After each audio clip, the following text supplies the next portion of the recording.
हमारे हे बिहारी जी, हमें किस बात की चिंता।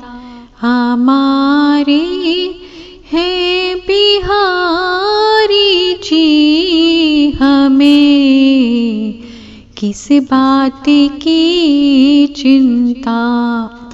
हमें किस बात की चिंता, हमें किस बात की चिंता। मेरे ठाकुर को रहती है, मेरी हर बात की चिंता। मेरे मालिक को रहती है, मेरी हर बात की चिंता। न खाने की, न पीने की, न मरने की, न जीने की। न खाने की, न पीने की, न मरने की, न जीने की। मेरे प्यारे को रहती है, मेरी हर बात की चिंता। मेरे ठाकुर को रहती है, मेरी हर बात की चिंता। न आने की, न जाने की, न खोने की, न पाने की। मेरे घने श्याम को रहती है, मेरी हर बात की चिंता। हमारे हैं बिहारी जी, हमें किस बात की चिंता।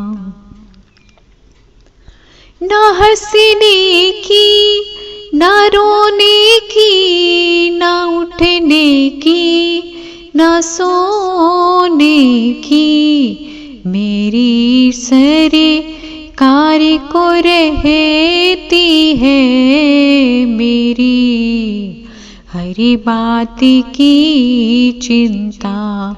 हमारे हैं बिहारी जी, हमें किस बात की चिंता।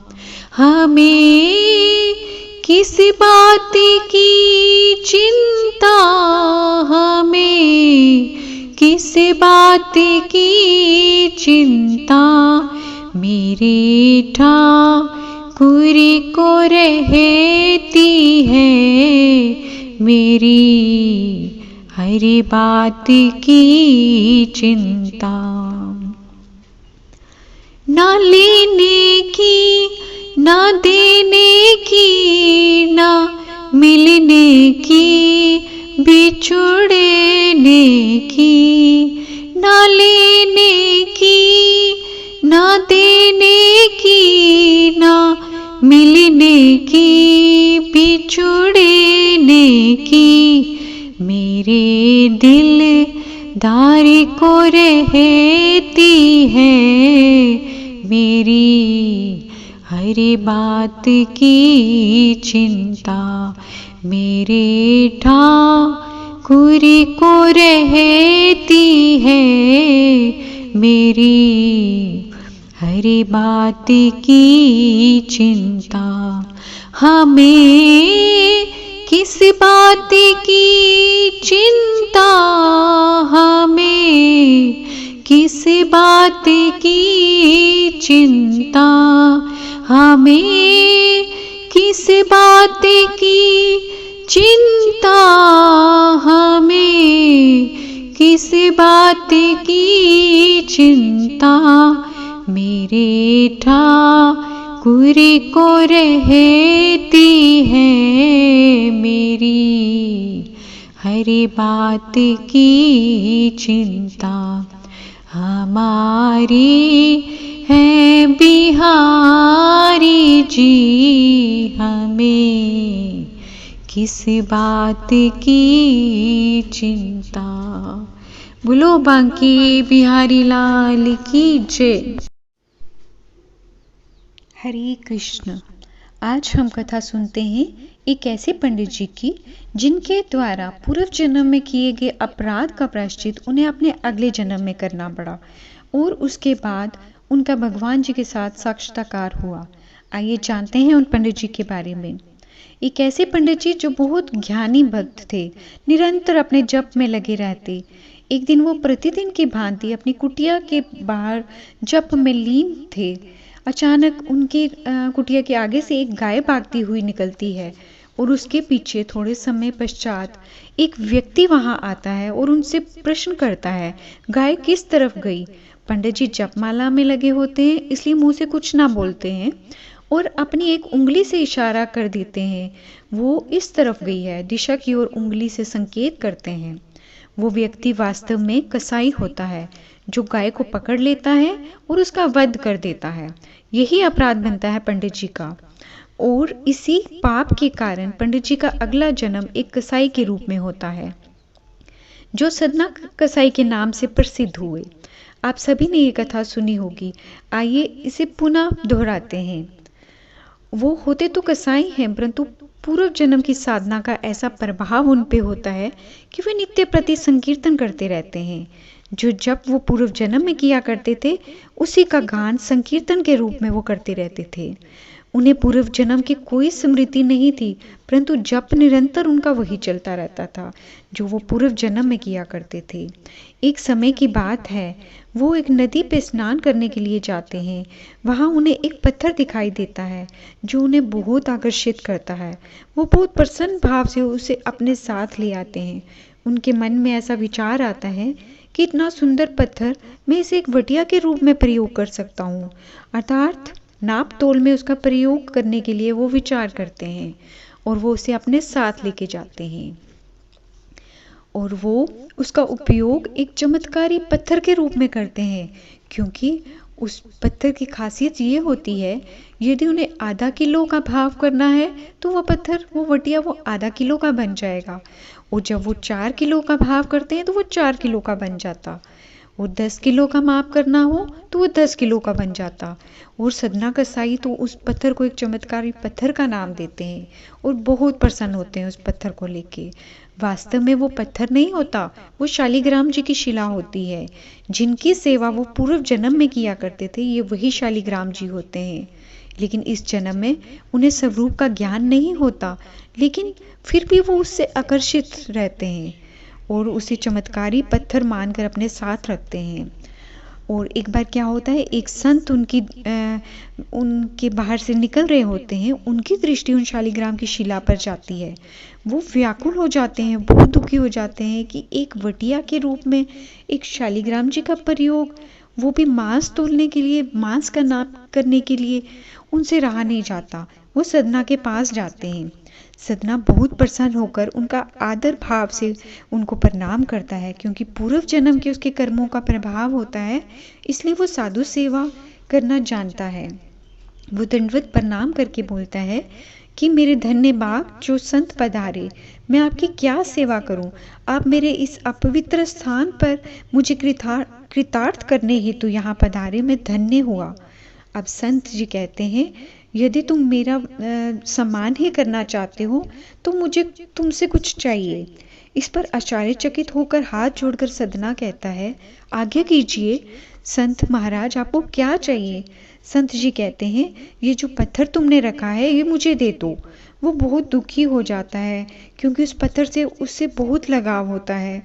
उसे वो चमत्कारी पत्थर जो समझता है, बहुत दुखी हृदय से खुद को संभालते हुए वो विचार करता है कि ये संत की आज्ञा है, इसका पालन तो मुझे करना आवश्यक है। वह संत जी से कहता है कि ये पत्थर मैं आपको दे देता हूँ और उनको दे देता है। संत उसे हृदय से लगाते हैं, बहुत प्रसन्न होते हैं। उन्हें ऐसा लगता है जैसे उन्होंने भगवान जी को एक अपवित्र स्थान से मुक्त कर दिया हो। उन्हें वो आश्रम में लेके जाते हैं और पवित्र नदियों से स्नान करवाते हैं। फिर पंचामृत स्नान करवाकर एक शुद्ध आसन पर उनको विराजित करते हैं और नैवेद्य भोग अर्पण करते हैं। उधर सदना बहुत विचलित होता है। उसका मन बेचैन हो जाता है, स्वरूप का उसे ज्ञान नहीं होता, फिर भी वो बहुत विचलित होता है। वो बस संकीर्तन में ही लगा रहता है और अश्रुपात करता है। उसका मन एक पल के लिए भी चैन नहीं पाता। उधर ठाकुर जी भी बेचैन हो जाते हैं अपने भक्त सदना की याद में। उन्हें नैवेद्य भोग सिंहासन आदि कुछ भी नहीं पाते। इधर संत जी बहुत प्रसन्न होते हैं। उन्हें लगता है कि उन्होंने प्रभु को उस अपवित्र स्थान से मुक्त करवाया। रात को सेवा आदि करके वो सारा करके उनको शयन करवा के खुद भी विश्राम करने को जाते हैं। उन्हें रात में एक स्वप्न आता है। ठाकुर जी उनके पास आके उनसे कहते हैं, मुझे पुनः सदना के पास छोड़ाओ। संत बोलते हैं, प्रभु मेरे पूजन में कोई कमी रह गई है क्या? आप ऐसा क्यों कह रहे हैं? मैं आपको सदना के पास क्यों छोड़ के आऊँ? उस सदना के पास ऐसा क्या है जो मेरे पास नहीं है? मैंने आपकी पूजा अर्चना करी और मैंने आपको शुद्ध स्थान पर रखा। आपको सदना ने तो इतने अपवित्र स्थान पर मांस के साथ रखा था और मुझे क्षमा कीजिए, मुझे समझ में नहीं आ रहा मैं आपको कैसे प्रसन्न करूं। आप मेरी भूल क्षमा कीजिए और मुझे बताइए कि मैं कैसे आपका पूजन करूं तो आप मेरे से प्रसन्न होंगे। संत ने उनका अभिषेक भी किया, तुलसी पत्र अर्पण किए, नैवेद्य भोग लगाए, लंबी लंबी स्तुतियां भी गाई, लेकिन ठाकुर जी उनसे रीझे ही नहीं, क्योंकि वो तो प्रेम और भाव के भूखे होते हैं।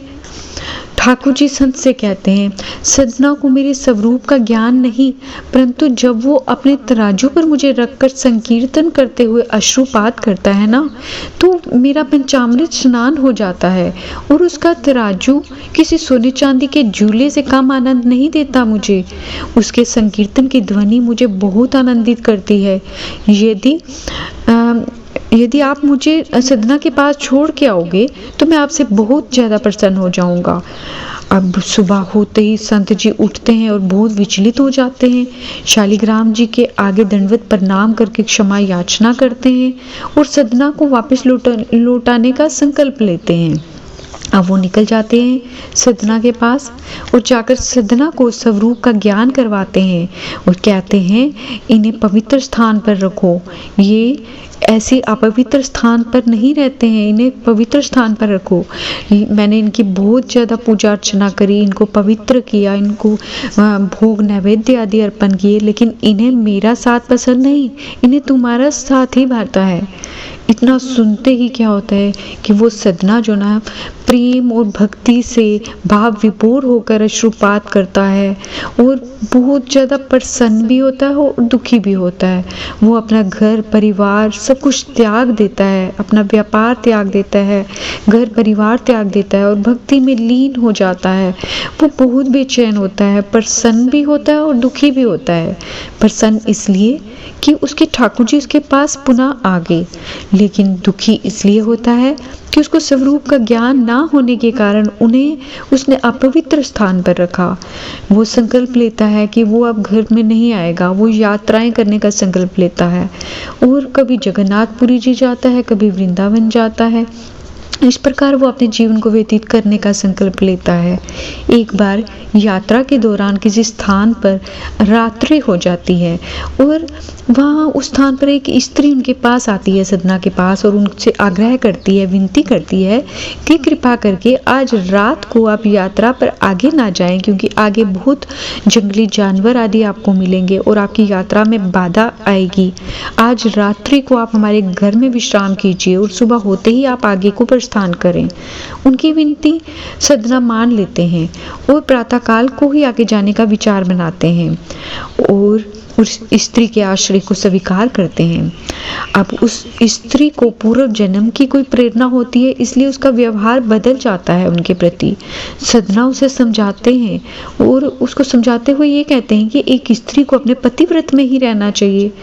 पर ये सुनते ही उस स्त्री के मन में ऐसा विचार आता है कि मेरे पति के कारण ही ऐसा हो रहा है, और वो सोते हुए अपने पति का वध कर देती है और उनका सर कटा हुआ लाकर सदना के पास ले आती है। सदना उनको देख के बहुत भयभीत हो जाते हैं। उनको समझ में नहीं आता कि उनके साथ क्या हो रहा है, और वो ये कहते हैं कि ये तो महापाप है, ये ऐसा क्यों कर रहे हो, तुम मेरे साथ ऐसा क्यों कर रही हो।